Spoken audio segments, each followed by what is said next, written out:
Selamat pagi adik-adik mahasiswa residen. Pada pertemuan pertama mata kuliah bedah toraks kardiovaskular 1 itu kita akan membahas mengenai trauma toraks. Dosen pengampu sendiri selain saya, perkenalkan nama saya Jaya Rasti. Pada pertemuan pertama kita akan membahas mengenai trauma toraks. Nah, pada topik kuliah ini diharapkan nanti mahasiswa mampu untuk menjelaskan mengenai segala sesuatu mengenai pneumotoraks, mengenai hemotoraks, kemudian mengenai tamponan di jantung dan mengenai fraktur kosta. Ya, jadi setelah selesai kuliah, mahasiswa harus bisa menjelaskan keempat jenis traumatoraks ini. Oke, apa itu traumatoraks? Traumatoraks itu terjadi sekitar 25% dari seluruh trauma, ya. Jadi misalnya kalau ada trauma kepala, ada trauma abdomen, ya mungkin sekitar 25% ada traumatoraks, ya. Jadi sekitar 1/4 atau misalnya 5 dari 20 pasien yang kecelakaan kemungkinan ada traumatoraksnya, ya. Kebanyakan traumatoraks itu fraktur kosta karena itu bagian terluar, ya, bagian terluar, pertahanan terluar dari dinding dada. Walaupun kebanyakan bersifat fatal yang bisa menyebabkan kematian, tentunya 85% traumatoraks ya bisa dilakukan penanganan yang sederhana tanpa operasi besar. Apa contohnya deh? Apa? WSD, apalagi? Needle thoracentesis, ya, bagus ya. Jadi cuma dengan begitu saja, dengan oksigenasi, pemasangan chest tube atau needle thoracentesis ya sudah bisa selesai masalah di traumatoraks, ya. Mungkin ya sekitar 15% itu perlu penanganan lebih lanjut, operasi besar atau laboratorium. Nah, ini kita belajar anatomi, tentu saja kita sebagai calon ahli bedah harus tahu anatomi, ya. Anatomi toraks atau anatomi dinding dada. Istimewanya yang toraks adalah dia memiliki rangka, ya, beda dengan abdomen, ya. Nah, dia memiliki rangka.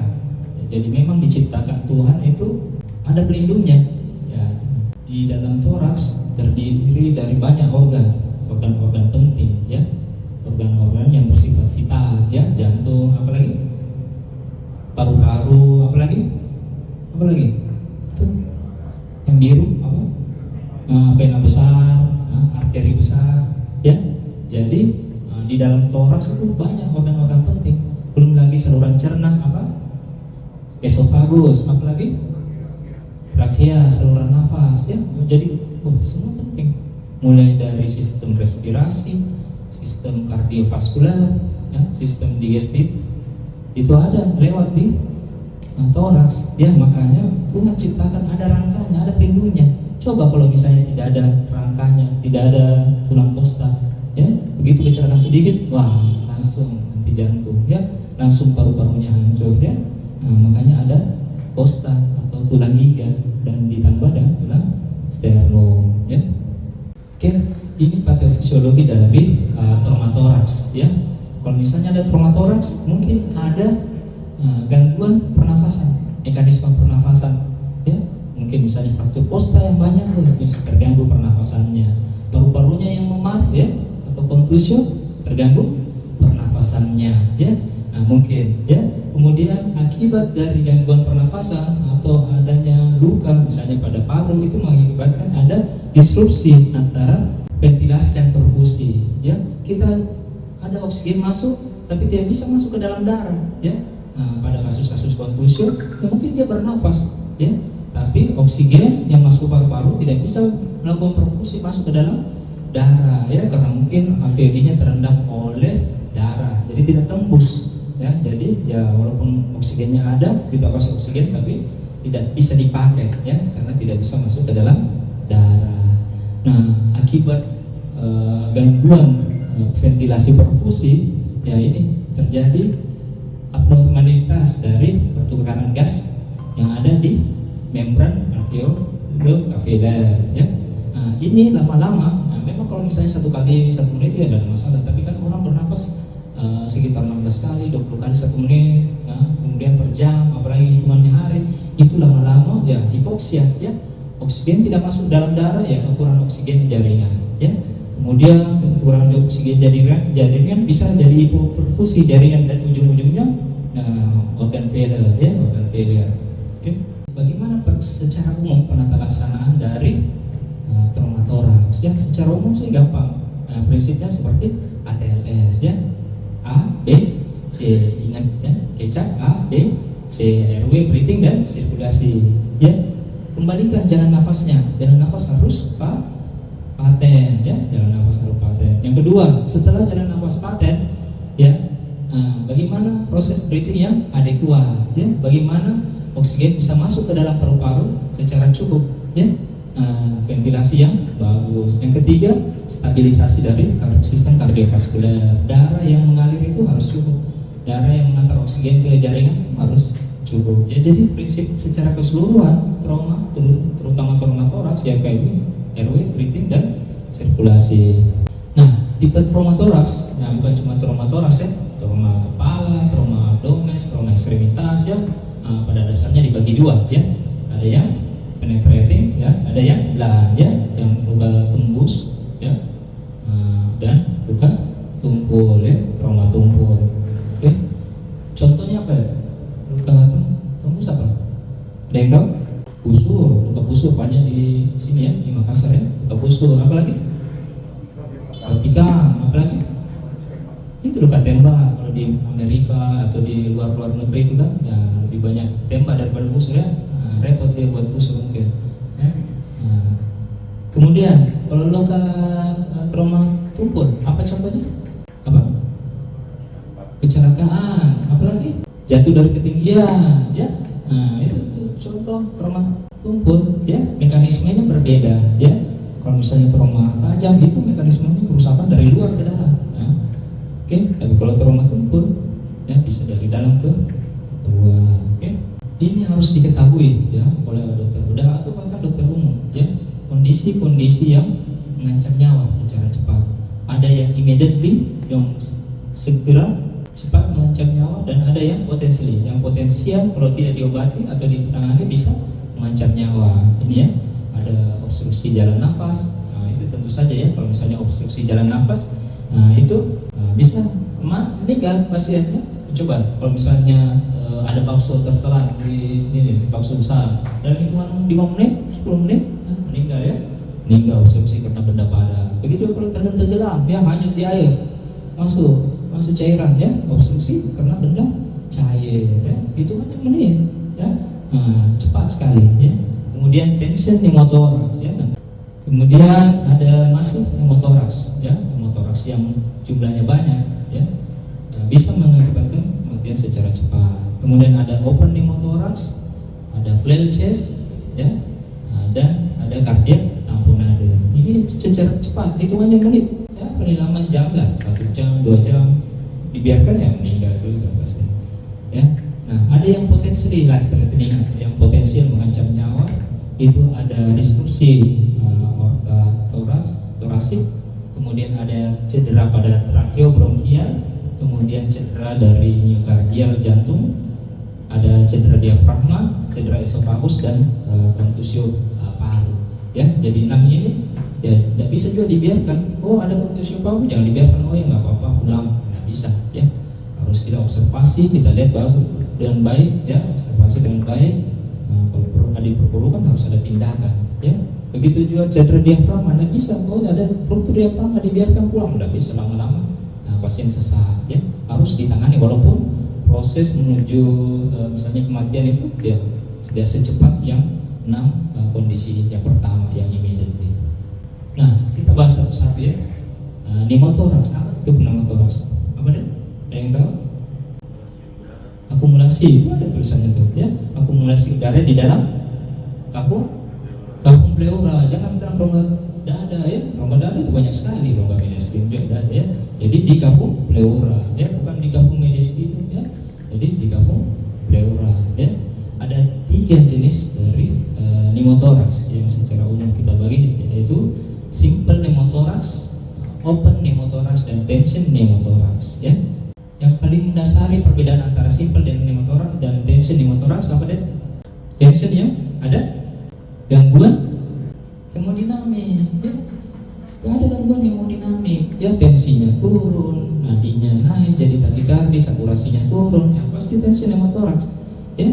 Nah, tapi kalau misalnya pneumotoraks, ya tensinya bagus, 120/80, kemudian nadinya kurang dari 100, saturasi 90%, oh, berarti simple pneumotoraks, ya. Gampang membedakannya, ya. Nah, kalau open lebih gampang lagi, ada luka terbuka, ya, ada luka terbuka, jadi gampang sekali membedakan. Jadi mahasiswa Anda boleh lagi tidak tahu, oh ini simple, ini tension, ini open, tidak tahu, ya. Nah, harus bisa membedakan, ya, gampang sekali, ya. Kuncinya ada luka terbuka atau tidak, ada gangguan hemodinamik atau tidak, ya gampang, ya. Nah, kalau tidak ada semua itu, ya berarti simple pneumotoraks, ya.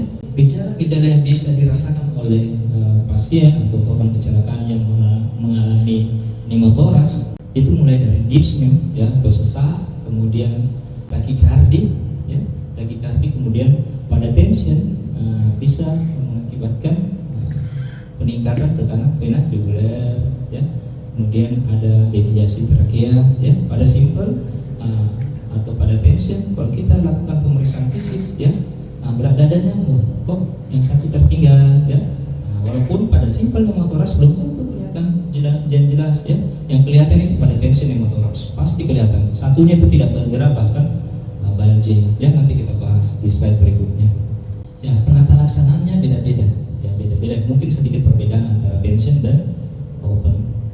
Begitu juga dengan simple pneumotoraks. Ini tension pneumotoraks, ya. Akumulasi udara di kapung pleura yang secara progresif, ya, progresif kuncinya, ya, bertambah, ya, progresif secara cepat bertambah, ya. Itu disebut tension pneumotoraks, sehingga mengganggu. Ada dua sistem yang diganggu, adalah sistem respirasi dan sistem sirkulasi, ya. Kalau simple pneumotoraks mungkin mengganggu respirasi, mungkin, tapi tidak mengganggu sirkulasi, ya. Makanya pada tension ada dua sistem besar yang diganggu, yaitu respirasi dan sirkulasi. Makanya dia mengakibatkan kematian secara cepat, ya. Begitu pasien atau korban kecelakaan datang ke UGD, ya, dia menggap-menggap, ya, panik, ya, sesak sekali, kayak menggap-menggap, ya, hunger of air, ya, kayak kelaparan akan udara, ya. Kemudian diukur nadinya 140, curiga nih, oh, tidak bagus, ya, kondisi tidak bagus. Kemudian tensinya cuma 60 atau 70/30, oh rendah berarti, ya. Saturasi 89, 90, oh, berarti ada masalah.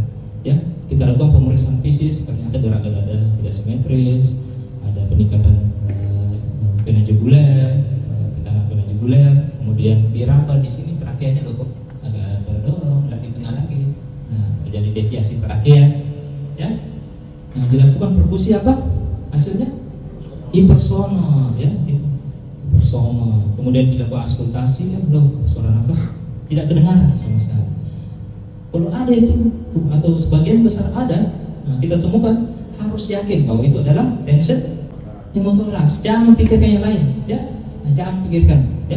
Nah, itu adalah tension pneumotoraks. Oke, 99,9% yakin bahwa itu adalah tension pneumotoraks. Nah, kalau sudah yakin tension pneumotoraks, diapakan deh?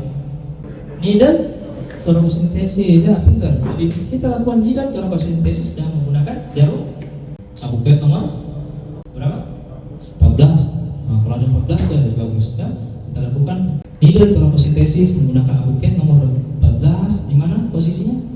ICS 2, ICS 2 mid clavicular line, ya.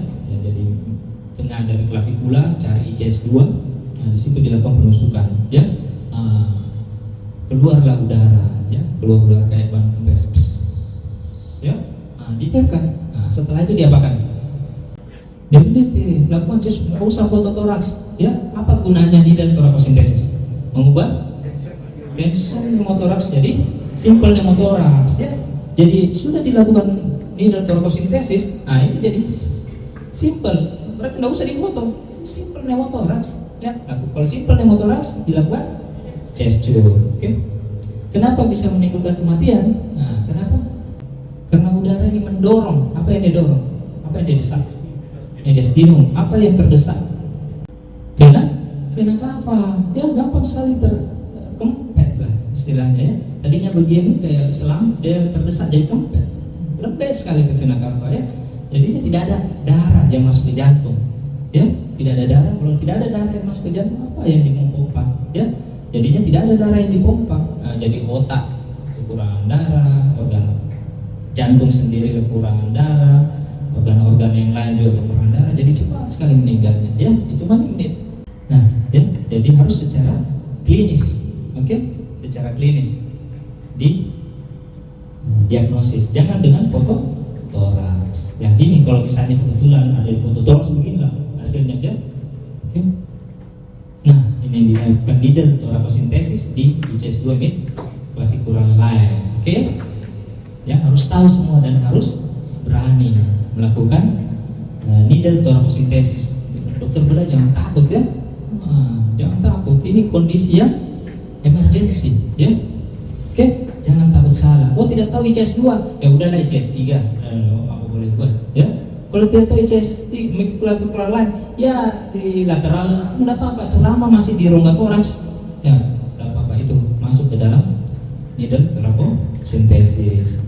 Kemudian yang kedua adalah open pneumothoraks. Bedanya tadi ada luka terbuka, ya ada luka terbuka, ya jadi ada hubungan antara rongga pleura dengan dunia luar, dengan atmosfer.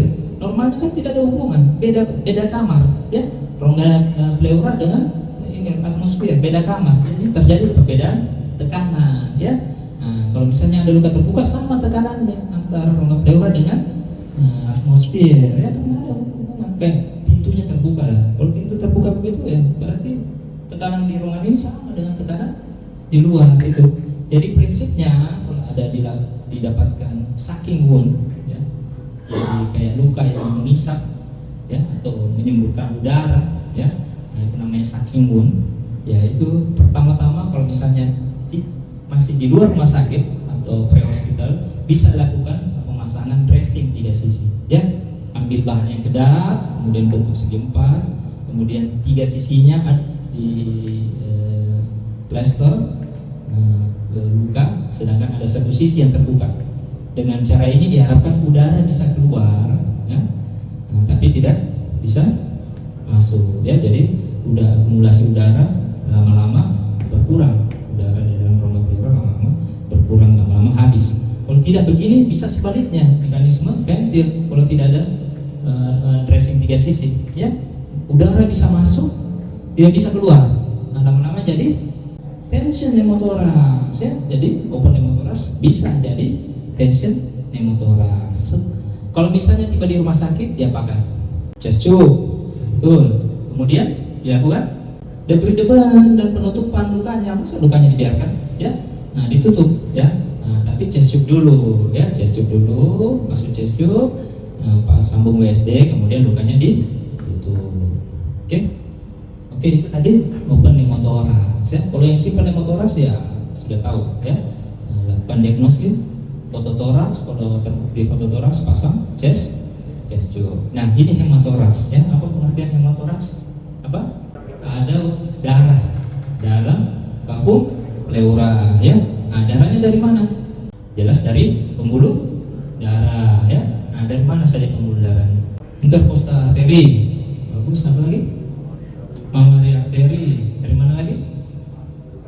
Paru, robek paru. Keluar darah, ya. Nah, ya. Terus apa lagi? Pembatas diafragma, ya. Diafragma robek, walaupun tidak tembus ke rongga abdomen bisa berdarah. Ya, banyak pembuluh darah yang berjalan di diafragma, ya. Nah, banyak. Termasuk juga jantung bisa menyebabkan pneumotoraks, atau luka pada pembuluh darah besar bisa menyebabkan pneumotoraks.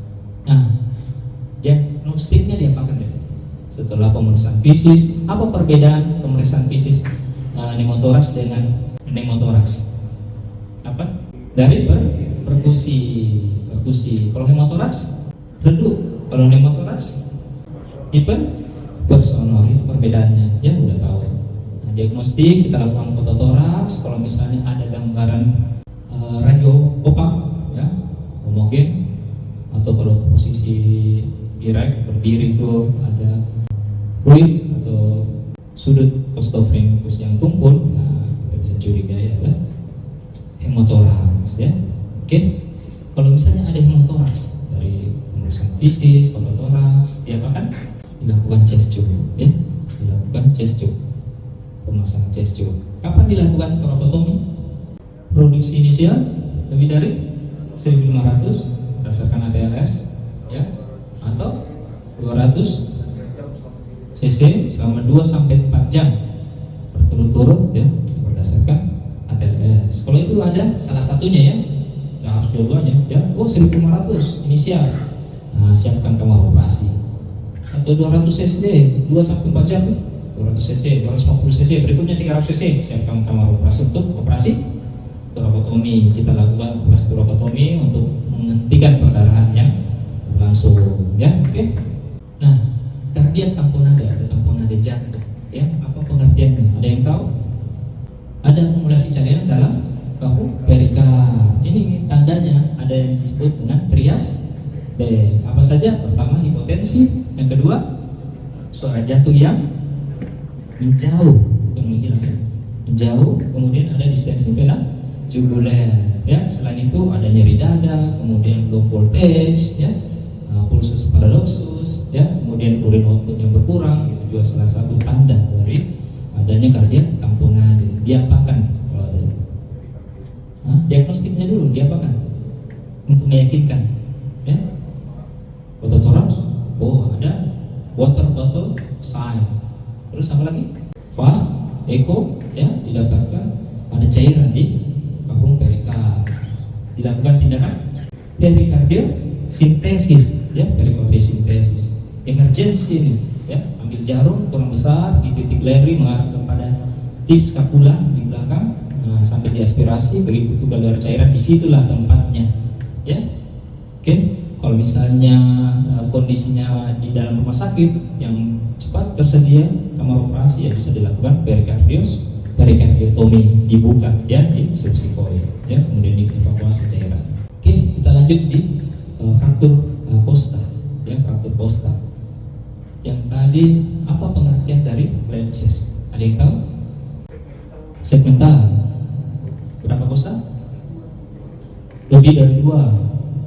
Segmental, berurutan, menimbulkan gerakan paradoksal ya, paradoksal ya, yang disebut dengan flat chest ya. Kenapa flat chest bisa menyebabkan ya mortalitas? Kenapa? Ada yang tahu? Ya, karena kalau dibiarkan ya, terjadi kondisi yang disebut hipoksia ya, dan hiperkarbia ya. Kalau satu kali tarikan nafas, oksigen kurang karena kondisi paradoksalnya tadi. Kemudian CO2 juga tidak banyak keluar ya. CO2 dari paru yang sehat menyeberang ke paru yang sakit ya. Lama-lama terkumpul akumulasi CO2 jadi hiperkarbia. Lama-lama satu kali kan 1 menit 20 kali atau 30 kali dia bernafas, 1 jam, 1 hari ya, lama-lama terjadi kematian juga ya. Makanya flat chest termasuk dalam kondisi yang bisa menyebabkan kematiannya cepat. Untuk fraktur costa sendiri bisa dibagi ya. Kalau misalnya frakturnya costa 1-3, oh berarti kerusakannya, kecelakaannya ini, traumanya ini berat ya. Mungkin mengenai pembuluh darah besar yang ada di subklafia bisa juga. Kemudian kalau misalnya frakturnya costa 4-7 berarti kena paru ya. Perkirakan ada kontusi pulmoner atau kondisi pneumotoraks atau hemotoraks ya. Kemudian kalau misalnya di bawah 7, misalnya 8-12 ya, curiga terkena organ-organ abdomen ya. Fraktur costa yang mengakibatkan nyeri harus kita tangani dengan analgetik ya. Karena kalau misalnya dia nyeri, dia malas mobilisasi ya. Jadinya malas juga bernafas, kemudian parunya jadi atelektasis. Atelektasis terkumpul sekret ya, tidak keluar, yang menyebabkan pneumonia. Pneumonia jadi ARDS ya, menyebabkan jadi kayak interaksi, jadi harus diputus ya dengan obat-obatan atau dengan tindakan. Oke, tindakan flat chest apa? Dengan apa deh? Ada 2. Pertama,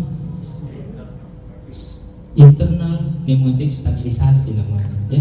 Jadi dari dalam ya, dengan tekanan positif. Misalnya terus pasiennya sesak, AGD-nya jelek, ya bisa dilakukan intubasi kemudian masukkan ventilator dengan tekanan positif. Dijaga itu supaya tidak ada gerakan paradoksal. Kemudian ya dilakukan fiksasi, ya fiksasi dengan menggunakan klip Costa, ya oke. Nah ini, ya ini patofisiologi. Kenapa dia bisa menyebabkan kematian? Ini O2 karena ada gerakan paradoksal, O2 cuma masuk di sehat, nggak masuk di sini.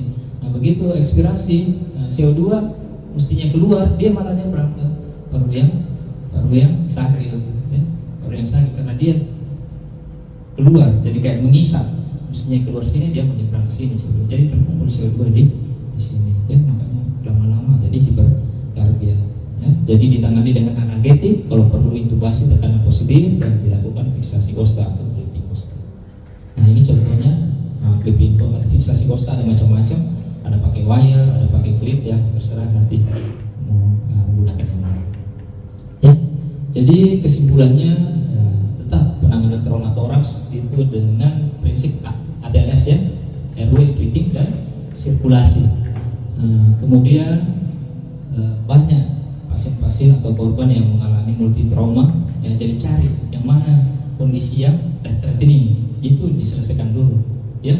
Oh ada pneumotoraks, ada fraktur femur, ya, nah, selesaikan dulu B-nya, breathing-nya. Ada airway obstruksi, ada pneumotoraks, selesaikan dulu airway obstruksi, ya. Jadi prinsipnya airway, breathing, sirkulasi, dan semua itu kondisi yang mengancam jiwa harus selesai di primary survey. Oke? Ada pertanyaan? Satu atau dua pertanyaan? Boleh? Iya. Iya. Iya. Jadi misalnya masuk pasien begitu kita diagnostik tuh pakai X-ray. Dan kalau di RS itu kan dia X-ray-nya optik, kondisi kan nggak bisa. Itu kira-kira gimana? Setelah di-C dulu sampai ke DPT atau saya mau drop dulu baru bisa lanjut ke gimana? Selesaikan, misalnya tensi pneumotoraks tanpa X-ray bisa selesaikan, dengan needle thoracocentesis. Selesaikan dulu, selesaikan yang B, selesaikan. Kalau misalnya tidak ada tensi pneumotoraks atau kondisi yang mengancam jiwa, ya bisa dilakukan X-ray setelah primary survey. Itu kan namanya adjunct to primary survey, tambahan ke primary survey, ya. Kalau misalnya pas breathing, ada tension, selesaikan, nggak usah deh, tunggu sampai fototoraks, ya. Kalau misalnya hemotoraks dan ini, kalau masih hemotoraks masih bisa, ya masih bisa kita lakukan. Kalau kita dapatkan masih hemotoraks dengan klinis, bisa lakukan chest tube. Kalian dari klinis terbukti masih hemotoraks, kemudian kalian fungsi, ada keluar cairan hemoragik, ya tanpa fototoraks bisa kalian lakukan chest tube.